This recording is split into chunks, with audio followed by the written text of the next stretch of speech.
হ্যাঁ, নমস্কার নমস্কার সকলকে নমস্কার, সালাম জানাই। বিষয় হচ্ছে, বাড়িতে জাস্ট এখনই এলাম, কয়েকটি কথা আপনাদের সাথে তুলে ধরতে হবে। আজকের আপনাদেরকে প্রথমেই কেসের বিষয় বলি। সুপ্রিম কোর্টের মামলা, সুপ্রিম কোর্টের যে মামলা দুটো আমাদের হয়েছিল, আমরা আপ্রাণ চেষ্টা করেছিলাম যাতে ভ্যাকেশন বেঞ্চে ওঠে। আপনারা লাইভটা শেয়ার করবেন। তো বিভিন্ন বাধা বিপত্তি এইগুলো ছিল, তারপরে ডিফেক্ট, বহু কষ্টের ডিফেক্ট কিওর হলো। তারপরে এই মামলায় কেস নম্বর পড়লো। এই মামলাতে অ্যাডভোকেট কুণাল চ্যাটার্জি সরকারের পক্ষ থেকে তিনি ক্যাভিয়েট দাখিল করলেন। তাকে আমরা মেল করেছি আমাদের পক্ষ থেকে, অ্যাডভোকেটদের পক্ষ থেকে। তারপরে সেই যে চিঠি সম্মতি সুপ্রিম কোর্টকে জানাতে হয়, সুপ্রিম কোর্টকে জানানো হয়েছে। অর্থাৎ আমাদের পক্ষ থেকে যে ফাইনাল যে বিষয়, মানে একজন মামলাকারীর পক্ষ থেকে যে বিষয়টা থাকে, সেটা আমরা কমপ্লিট করে ফেলেছি। অর্থাৎ আমাদের হাতে এই মুহূর্তে আর কিছু নেই। এই মামলা সুপ্রিম কোর্টে রেজিস্ট্রার মহোদয় বা যে সিস্টেম আছে, আগামী 24 ঘন্টা 48 ঘন্টা অর্থাৎ যে কোনো মুহূর্তে এই মামলা সুপ্রিম কোর্টে উঠবে। হ্যাঁ, আপনারা দেখতে পাবেন। আমার লাইভটা আপনারা রেখে দেবেন। হ্যাঁ, নমস্কার উইলিয়াম বাসু, আপনাকে অসংখ্য ধন্যবাদ। আপনি সমস্ত লাইভে থাকেন, আপনাকে নমস্কার জানাই। আপনার পরিবারের সবাই ভালো আছে তো? সবাই যেন ভালো থাকে। আমাদের প্রথমে আমরা এই এখন মামলা তো দেখুন, আমার সব কিছু আছে, আমার অর্থ নেই। হ্যাঁ, কোর্টের কেসের কথাই বলছি। বেআইনি নোটিশ এবং ওএমআর মামলা, বেআইনি নোটিশ এবং ওএমআর মামলা, এই দুটো মামলার ক্ষেত্রেই একই। যে কোনো সময় সোমবার আশা করি, তার আগেই আপনারা, এটা অনলাইন প্রসেস জানেন, এগুলো সবসময় কাজ চলে। হ্যাঁ, তো এই মামলা যে কোনো সময় সুপ্রিম কোর্টে উঠবে, হেয়ারিং হবে এই মামলায়। এবং এই মামলায় আপনাদের বলবো যে রাজ্য সরকারের পক্ষ থেকে ক্যাভিয়েট দাখিল করেছে। দেখুন, আমরা ওএমআর মামলা, এই মামলা হচ্ছে সকল যোগ্যদের মুক্তির পথ, সকল যোগ্যদের, সকল বঞ্চিত ওয়েটিংদের, নট কল ফর ভেরিফিকেশান, আপামর যারা 7 বছর যারা যোগ্যরা চাকরি করেছেন, অনেক গরিব ঘরের সন্তান, কি কষ্ট, সেই যে তাদের চাকরিটা চলে গেছে, মেনে নেওয়া যায় নাকি? এত সোজা আমরা মানব না। হ্যাঁ, যাই হোক, শরীরের খেয়াল রাখবো, আছি বেঁচে আপনাদের বাবা মা গুরু গোসাইয়ের আশীর্বাদে। হ্যাঁ, ঠিক আছে। এখন এই মামলা সুপ্রিম কোর্টে উঠবে। রাজ্য সরকারের পক্ষ থেকে অভিষেক মনু সিংভি, কপিল সিব্বালরা দাঁড়াচ্ছেন। বুঝতেই পারছেন, এগুলো আমার বলতে হবে না, আপনারাই তো জানেন। আমি চিফ সেক্রেটারি মহোদয়কে বলেছিলাম যে আপনি বলছেন সরকার নাকি যোগ্যদের পাশে আছে, তাহলে আজও কেন যোগ্য তালিকা দিচ্ছে না? যোগ্য তালিকা দিক আর অযোগ্যদের টার্মিনেট করুক, ব্যাস। সেই যোগ্য তালিকা নিয়ে সুপ্রিম কোর্টে যান। বলছে আমার সরকার পাশে। তখন আমি বললাম যে আপনার সরকার যদি পাশে থাকে, তাহলে এই যে 22 লক্ষ ওএমআর পাবার যে মামলা লড়েছি, কেন আপনারা ক্যাভিয়েট দাখিল করেছেন? আমরা তো সিবিআইকে পার্টি করেছি। এবং আমাদের যে আইনজীবীরা আগে দাঁড়িয়েছিল, তারা কিন্তু কেউই বলল না যে হুজুর আমরা যোগ্য অযোগ্য বুঝি না, এই ওএমআরের ভিত্তিতে অযোগ্য চিহ্নিত যদি হতে পারে, আপনি এই ওএমআরের ভিত্তিতে যোগ্য চিহ্নিত করুক। কেউ রিটার্ন সাবমিশন দিল না। হ্যাঁ, বা যারা পক্ষটা পিটিশন কপি, যারা হাইকোর্টে মামলা লড়েছিল, মাননীয় বিকাশ ভট্টাচার্য সহ অ্যান্ড আদার্স, তারা তো লেখা ছিল যে এই প্যানেল আমরা পুরো বাতিল চাই যদি ওএমআর প্রকাশ না করে, লেখা আছে পিটিশন কপিতে। তাহলে আমাদের আইনজীবীরা এই বিষয়গুলো চাননি। হ্যাঁ, বিকাশবাবু কি বলছেন তা দিয়ে পৃথিবী চলে না। আমি সম্মান জানাই বিকাশ রঞ্জন ভট্টাচার্য মহোদয়কে, কিন্তু তিনি কি বলছেন তার বক্তব্য দিয়ে ভারতবর্ষের আইন চলে না, ভারতবর্ষের সুপ্রিম কোর্ট চলে না। নিশ্চয়ই তাকে যথাস্থানে সম্মান। যাই হোক, দেখুন, ওই দিকে টাল দেবেন না। ওএমআর প্রকাশিত হবেই, আর ওএমআর হচ্ছে সকল যোগ্যদের মুক্তির পথ। বেআইনি নোটিশ, এই নোটিশ কেন বেআইনি? এই নোটিশে কি ভাইলেশন করা হয়েছে? একটা সাল বেঁধে দেওয়া ছিল, পার্সেন্টেজ বসতে পারত। ওবিসি মামলা, সার্ভিস কন্টিনিউশন, এই গেজেট নোটিফিকেশনে সাম্যের অধিকার লঙ্ঘিত হচ্ছে, অনেক বিষয় আছে বলবো। ডাব দেখার অধিকার আপনাদের সকলের আছে। খুব সংক্ষেপে অনেক কপিল সিব্বাল তো যোগ্যদের উকিল। দেখুন, আপনি বলতে পারেন এরা হচ্ছে রাজ্য সরকারের উকিল, যারা মূলত আপনাদের চাকরিটা, ওই অযোগ্যদের চাকরি বাঁচাতে চেয়েছিল আপনাদেরকে ঢাল করে। হ্যাঁ, এরা যোগ্যদের উকিল নয়, এরা হচ্ছে সরকারের উকিল, এরা হচ্ছে অযোগ্যদের উকিল। যাই হোক, সময় নষ্ট করবো না, ফান্ড সাপোর্টের বিষয় বলবো। দেখুন, আমরা একটা অ্যাকাউন্টে, যে অ্যাকাউন্টে নেওয়া হচ্ছিল সেই সংগঠনের আমি সভাপতি, রাজীব হাসদা ট্রেজারার, সম্মানীয় শিক্ষক, এবং ইন্দ্রজিৎ মণ্ডল তিনি সম্পাদক। তো সেই পাঞ্জাব ন্যাশনাল ব্যাংকের অ্যাকাউন্ট, সেই অ্যাকাউন্টে প্রচুর সমস্যা আপনারাই জানেন, আপনারাই বলেছেন। তারপরেও আমাদের দেবাশিসদার অ্যাকাউন্টটা দেওয়া হয়েছিল, তারও কিছু টেকনিক্যাল সমস্যা আছে, এবং বেশিরভাগ অংশ থেকে তারা আবেদন করেছিলেন যে সুমনবাবু আপনার নিজের অ্যাকাউন্টটা দিন, আপনাদের উদ্দেশ্যে রাখছি। এই মুহূর্তে আমার অ্যাকাউন্টে 50 টাকা বা 70 টাকার মতো আছে। হ্যাঁ, এই অ্যাকাউন্ট আজকের সর্বসম্মতক্রমে আমাদের চাকরিহারা যারা নেতৃত্ব, তারা সর্বসম্মতক্রমে তারা নিষেধ করেছিল প্রথম দিন থেকে। তারা চাইতেন যে যাতে কোনোভাবে আমার গায়ে কোনো দাগ না লাগুক, এটা তারা সর্বসম্মত চাইতেন প্রথম দিন, আজও চান, সারা জীবন চাইবেন।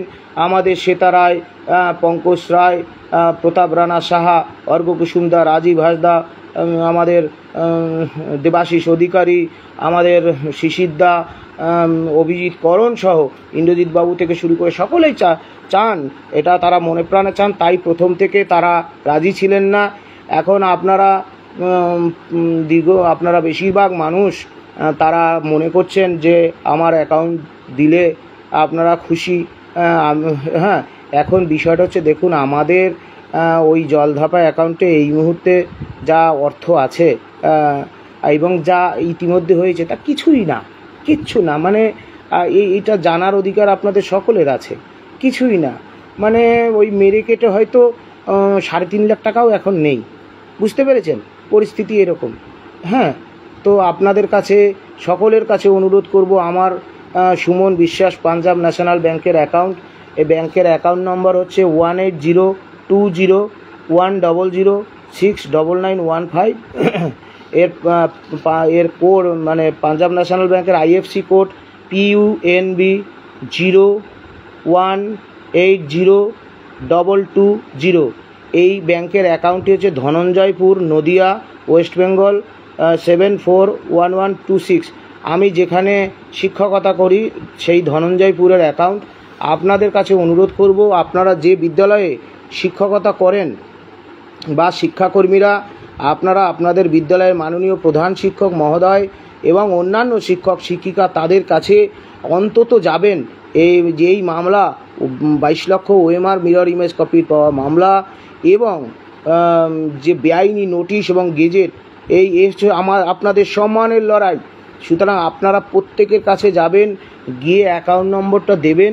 তারা দিক না দিক, হ্যাঁ, তারা একটা খারাপ কথা বললেও সয়ে নেবেন।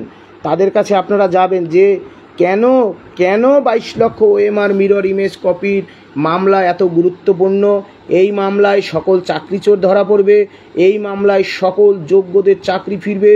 কারণ OMR হাতে পেলে আপনাদের বলছে, অনেকে বলছে আমাদের তো 9-10-এর OMR আছে। 9-10-এর কাদের OMR আছে? যারা চাকরি করছিলেন। সাম্যের অধিকার লঙ্ঘিত হয়েছে আর্টিকেল 14 এবং 16। সুতরাং কাদের সাম্যের অধিকার লঙ্ঘিত হচ্ছে? এই OMR পেলে আপনাদের একাডেমিক ফিক্সড, OMR ফিক্সড। সুতরাং এই OMR এর ভিত্তিতে অযোগ্য চিহ্নিত হয়েছে, এই OMR এর ভিত্তিতে যোগ্য কেন চিহ্নিত হবে না? আমরা ওই যে দিল্লিতে লং মার্চ হচ্ছে না, আমরা লং মার্চ করব, সময় আসুক, সংগঠিতভাবে লং মার্চ করব। আমরা সমস্ত চাকরিহারাদের মঞ্চ, যোগ্য শিক্ষাকর্মী অধিকার মঞ্চ থেকে শুরু করে আরও যত মঞ্চ, মেহবুব ভাই বা চিন্ময় বাবু বা এই যে যোগ্য অধিকার মঞ্চ বা যে ফোরাম, সমস্ত অংশ, আদিবাসী মানুষ, সবার কাছেই বলবো, এই মামলা আপনাদের মামলা, ঠিক আছে? কিছু মতভেদ একটা পরিবারে থাকতে গেলে হবেই, তো যাই হোক, সেটা আলাদা বিষয়। এই মামলা জয়, আপনাদের সকলের জয়, সকল যোগ্যদের মুক্তির পথ এই মামলা। আপনাদের যে ব্যক্তিগত হোয়াটসঅ্যাপ আছে তাতে যত নম্বর আছে সেই নম্বরে ব্যক্তিগতভাবে আপনারা আমার এই যে চেক, এবং আমার ফোন নাম্বার এবং আমার যে স্ক্যানার, সুমন বিশ্বাসের পাঞ্জাব ন্যাশনাল ব্যাংকের যে স্ক্যানার, নিচে লিখবেন। যারা 1 টাকাও অর্থ দেবেন, কোনো বাধ্যবাধকতা নেই যে 5,000 দিতে হবে, 2,000 দিতে হবে, এরকম নয়। যারা 1 টাকা দেবে তাদেরকেও সম্মান, তাদেরকে বলবেন, লিখবেন কেস পারপাস। হ্যাঁ, তাদেরকে বলবেন তাদের সাধ্য মতো, যাদের যা সামর্থ্য, তাদের সামর্থ্য অনুযায়ী আপনারা আর্থিকভাবে সহযোগিতা করুন। এই হাতে সময় নেই। একজন আইনজীবী দিল্লির সুপ্রিম কোর্টের বিষয়ে আপনারা জানেন। হ্যাঁ, রিম্পা সিনহা ম্যাডাম, আমি তো আপনাকে জোর করতে পারি না। আপনারা যদি দেন সত্যিই খুবই ভালো হয়। যদি আপনার সামর্থ্য থাকে আপনি আবার দেবেন। হ্যাঁ, হোয়াটসঅ্যাপে আমার নিজস্ব, আমার যে ফেসবুকে আমি এই সমস্ত ডিটেলস দিয়ে দেব, সমস্ত ডিটেলস দিয়ে দেব। শুধু একটা কথা আপনাদের বলি, একজন শিক্ষাকর্মী, আমি সবসময় বলি, একজন শিক্ষাকর্মী আমাকে বলেছিল, মাস্টার মশাই, আমি জোগাড়ে কাজ করে 700 টাকা দিয়েছি। হ্যাঁ, তার সেই কষ্টের কথা আমি ভুলিনি, আমি ভুলবো না। এই মামলা জিতবো, জেতার পরেও সেই মাস্টারমশাইয়ের পরিচয় প্রকাশ করব। আমরা নন জয়েনিং শিক্ষাকর্মীদের ধন্যবাদ জানাই। পুরুলিয়াবাসী, প্রিয় মেদিনীপুর, উত্তরবঙ্গের মানুষ, শরীফুল ভাই সহ আমাদের জসিবুল ভাই, শ্যামল দেউরি, রঞ্জন দা সহ সকলের কাছে আমরা, মালদা এবং দক্ষিণ দিনাজপুর, আমাদের উত্তম দা, শঙ্কর দা সহ সুমন মিস্ত্রি শিক্ষাকর্মী, দীপঙ্কর হীরা শিক্ষাকর্মী থেকে শুরু করে যাদের নাম আমি ইনস্ট্যান্ট বলতে পারলাম না, বিকাশ বাউল, কৈলাস বাউরি, মলয় মুখার্জি, জসিম দা, আমাদের উমাশঙ্কর দা, উমাদি, কৃষ্ণগোপাল দা, বাপ্পাদিত্য সর্দার, সব অংশের, আমাদের বিজন দা, রমেশ দা, পুরুলিয়া, আপনাদের সকলের মামলা আপনারা সবাই এগিয়ে আসবেন, এইটুকুই বলার। আমার যে স্ক্যানার, আমার যে ফোন নাম্বার এবং এই যে ব্যাংকের চেক বই একসাথে আপনারা সহজ কথায় লিখে দেবেন। এই মামলা যোগ্যদের মুক্তির পথ, এই মামলা আগামী দিনের ভবিষ্যতের প্রজন্মে যে সুরক্ষিত রাখার যে পথ। সুতরাং একটা ঐতিহাসিক সেই মামলায় আপনারা সকলেই অংশগ্রহণ করুন। আর কিভাবে জয়যুক্ত করবেন? জেলা থেকে আমাদের মেদিনীপুর, পুরুলিয়া, অন্যান্য জেলার, বীরভূম, বাপিদা থেকে শুরু করে আমাদের বর্ধমান, সুমিতাবদা, অমিতাভ, অভিজিৎ দা থেকে শুরু করে যারা আছে, মিন্ময়বাবু থেকে শুরু করে সমস্ত অংশের চাকরিহারারা আপনারা এই মামলায় অংশগ্রহণ করুন। আমরা নিজেরাই মিলে আগামী দিনে দিল্লিতে যাব এবং নিজেরা আইনজীবী ঠিক করে আমরা এই লড়াই, এই চোর দুর্নীতিগ্রস্ত স্বৈরাচারী রাজ্য সরকারের বিরুদ্ধে লড়াই অংশগ্রহণ করব, কোর্টের লড়াই, এবং সুপ্রিম কোর্টের মাধ্যমেই যোগ্যদের চাকরি ফেরাতে হবে। এছাড়া আর কোনো পথ নেই। আর রাস্তার লড়াইয়ের ক্ষেত্রে আমরা বলি, আমরা 28শে জুলাই আমরা এর মধ্যে রাজ্য সরকার এবং আমাদের মামলা আমরা অবশ্যই নজর রাখব। 28শে জুলাই আমরা চাকরিহারাদের ব্যানারে যে মঞ্চগুলো, সংগ্রামী যৌথ মঞ্চ সহ অনেক মঞ্চ আন্দোলন ডেকেছে, সেইখানে আমাদের দাবি আছে। আমরা নিজেরা পৃথক ব্যানার ব্যবহার করব, আরও অনেকে ব্যানার করবে। আমাদের ব্লাইন্ড টিচার রবীন্দ্রনাথ দা, তারা সেই আন্দোলনে, আমরা আদিবাসী সমাজ থেকে শুরু করে আমরা সেই ব্যানার ব্যবহার করে আমরা সুনির্দিষ্টভাবে 14ই জুলাই নবান্ন অভিযানের অভিজ্ঞতাকে পাথেয় করে আমরা যতক্ষণ না পর্যন্ত আমরা জয় করছি, অর্থাৎ চাকরি না ফিরছে, যোগ্য চাকরি, আমরা কোনো অবস্থাতেই কোনো শক্তির কাছে, কোনো প্রলোভনের কাছে বেশি কথা বলবো না। সেই আন্দোলনে নিশ্চয়ই কিছু ভুল ত্রুটি আমাদের হয়েছে, কার হয়েছে আমি জানি না। আমি যেগুলো মনে করেছি কোথায় কোথায় ভুল হয়েছে সেই বিষয়গুলো আমি রেকটিফাই করেছি, এবং আগামী দিনেও সংশোধনের মাধ্যমে দেখতে হবে। ভুল যদি হয়, ভুল শুধরে নিতে হবে, কিন্তু অন্যায় যেন না হয়, এটা মাথায় রাখতে হবে। আমার আদিবাসী ঝাড়গ্রামের মানুষ, পুরুলিয়া আদিবাসী মনোজিৎ দা, আমাদের মৌসুমী চট্টরাজ ম্যাডাম থেকে শুরু করে যাদের অক্লান্ত পরিশ্রমে আমরা জেলায় জেলায় আন্দোলনে গিয়েছি, ফণীভূষণ সাহা থেকে শুরু করে আরও যারা আছে সকলের নাম বলতে পারলাম না। সর্বোপরি অনিরুদ্ধ ভট্টাচার্য মহাশয়, ইন্দ্রজিৎ দা, তাদের অক্লান্ত পরিশ্রম রয়েছে।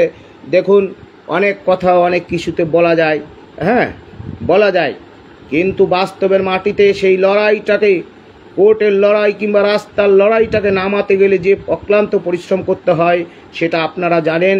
সুতরাং আবারও বলবো, কথা বেশি নয়, বৃক্ষ নং নামে নং ফলে নং পরিচয়েতে, বৃক্ষ তোমার নাম কি ফলে পরিচয়। আশা করি আগামী দিনে সেটা আপনারা লড়াই করে জিতবেন। আর একটি কথা আবারও বলছি, আপনাদের যে ব্যক্তিগত হোয়াটসঅ্যাপ, প্রত্যেক হোয়াটসঅ্যাপে আপনারা পাঠাবেন, আপনারা প্রত্যেকের কাছে পাঠাবেন।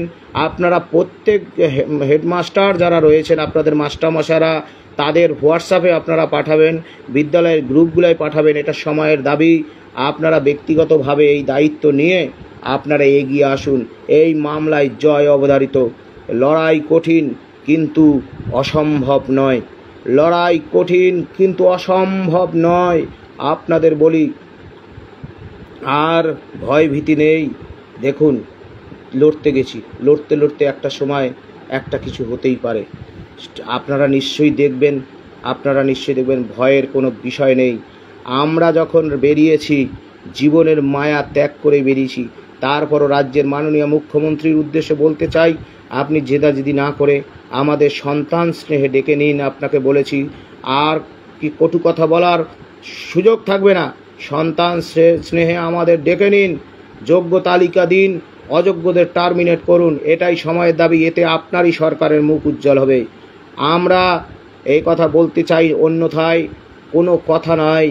আগামী 28শে জুলাই চাকরিহারার আবারও 14ই জুলাই আন্দোলনের অভিজ্ঞতাকে পাথেয় করে আমরা যাব নবান্ন অভিযানে। আমরা যাব, কোনো আলোচনার আর আমি থাকতে চাই না। এটুকুই দেখা যাবে। ভগবান, আল্লাহ, খোদা, যিশু, গড, গৌতম বুদ্ধ নিশ্চয়ই যদি আমাদের কোনো ব্রহ্মশক্তি দিয়ে থাকে, সেই শক্তিকে পাথেয় করে আমরা সেই লক্ষ্য ভেদ করব। আবারও বলি, লড়াই কঠিন, অসম্ভব নয়। আশা করি রিভিউয়ের মাধ্যমে রাজ্য সরকার সকল যোগ্যদের চাকরি ফেরাবেন। 10 বছর পর কোনো পরীক্ষা নয়, কোনো পরীক্ষা মানছি না, মানব না। কোনো অজুহাতে চাকরি চুরির করে পাপ ধুয়ে ফেলার এই নাটক মানছি না, মানব না। যতক্ষণ দেহে আছে প্রাণ, আপোষ নয়, সম্ভব নয়। এটা আপনাদের বলি। আর জেলায় জেলায় যে মামলার ভয় দেখাচ্ছেন রাজ্যের মাননীয় পুলিশ মন্ত্রী, আমরা আশা করব পশ্চিমবাংলার সমস্ত অংশের আইনজীবীরা, তারা নিশ্চয়ই আমাদের কোনো ডানও নেই, কোনো বামও নেই, কোনো অচ্যুত নেই, কোনো তীব্র ভালোবাসাও নেই। আমরা ডান বাম সকলের কাছেই সহযোগিতা চাইব। আইনজীবীরা নিশ্চয়ই আপনারা আমাদের বিষয়গুলো দেখবেন। রাজ্য সরকার আমাদের মিথ্যা মামলা দিচ্ছেন, কিন্তু যোগ্য তালিকা দিচ্ছেন না। এই মামলা বিষয়ে আপনাদের বললাম। আজকে দেশের মাননীয় প্রধানমন্ত্রী এসেছেন। তিনি একবার বর্ধমানের সভায় বলেছিলেন, যোগ্যদের একজনেরও চাকরি যাবে না, কিন্তু যোগ্যদের চাকরি চলে গেছে। আমরা আশায় বুক বেঁধেছি। আমরা দেশের প্রধানমন্ত্রীর কাছে যদি আমাদের দুঃখ যন্ত্রণা না বলতে পারি, কার কাছে বলবো? আমাদের মাননীয় মুখ্যমন্ত্রীর কাছে যদি আমাদের মনের কষ্টের কথা না বলতে পারি, কার কাছে বলবো? রাজ্যের বিরোধী দলনেতার কাছে যদি আমাদের মনের কষ্টের কথা না বলতে পারি, কার কাছে বলবো? আজকের আমরা যেতে চেয়েছিলাম দুর্গাপুরে, তো যাই হোক, সেই বিষয়টা সম্ভব হয়নি। কিন্তু মাননীয় সভাপতি মহোদয় শ্রী শ্রমিক ভট্টাচার্য, তিনি ভারতীয় জনতা পার্টির, তিনি আমাদের চিঠি তিনি গ্রহণ করেছেন। আমরা আগেও চিঠি দিয়েছি তার কাছে, তিনি সেই চিঠি আপনারা জানেন। আমরা 5ই জুলাই গিয়েছিলাম। আজকের আমরা দেশের মাননীয় প্রধানমন্ত্রীর উদ্দেশ্যে চিঠি দিয়েছি। 22 লক্ষ ওএমআর। এই সিবিআই হচ্ছে কেন্দ্রীয় সরকারের অধীন। সুতরাং সিবিআইকে সুপ্রিম কোর্ট ডিরেকশন দেবে। আর সিবিআই তো বলেছে প্রত্যেক ইন্ডিভিজুয়াল, তাদের প্রত্যেকের ইনফরমেশন সিবিআই দিতে প্রস্তুত। রিটেন সাবমিশন আছে। তাহলে সিবিআই যেন ওএমআর প্রকাশ করে। আমরা আমাদের দুঃখ দুর্দশার কথা দেশের মাননীয় প্রধানমন্ত্রীর উদ্দেশ্যে আগেও পিএমওতে চিঠি দিয়ে জানিয়েছি, আজকেরও আমরা চিঠি দিয়েছি। আমাদের দুঃখ দুর্দশার কথা মাননীয় প্রধানমন্ত্রী শ্রী নরেন্দ্র দামোদর দাস মোদীর উদ্দেশ্যে আমরা আজকে চিঠি দিয়েছি। সুতরাং আশা করি মানবাধিকার কমিশন এবং দেশের প্রধান বিচারপতিকেও আমরা চিঠি দিয়েছি। আপনাদের আবারও বলি, যেখানে রাস্তা শেষ হয়ে যায় সেখান থেকে অভ্যুত্থানের সৃষ্টি হয়। আশা হতে হবে না, আশা ছাড়তে নেই। যতক্ষণ দেহে আছে প্রাণ, আশা ছাড়তে আমি নারাজ। আমি কালকেও আপনাদের বলেছিলাম, একটা ছোট শিশুর কথা বলে আমি শেষ করি, অনেকটা হয়ে গেল।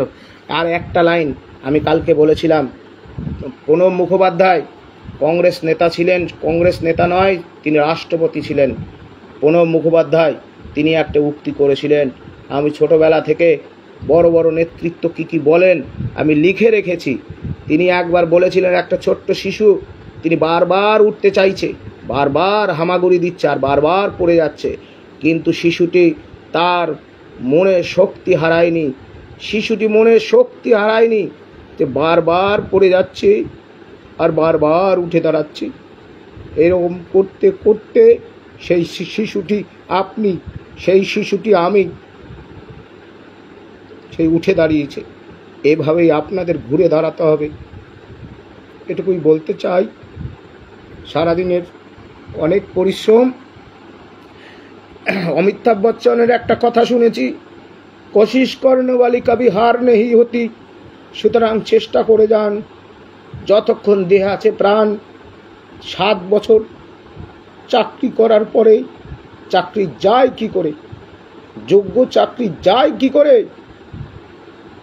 চাকরি করব না, জীবনে চাকরি করব না, কিন্তু এই অন্যায় মানছি না, মানব না, জীবন বারবার আসবে না।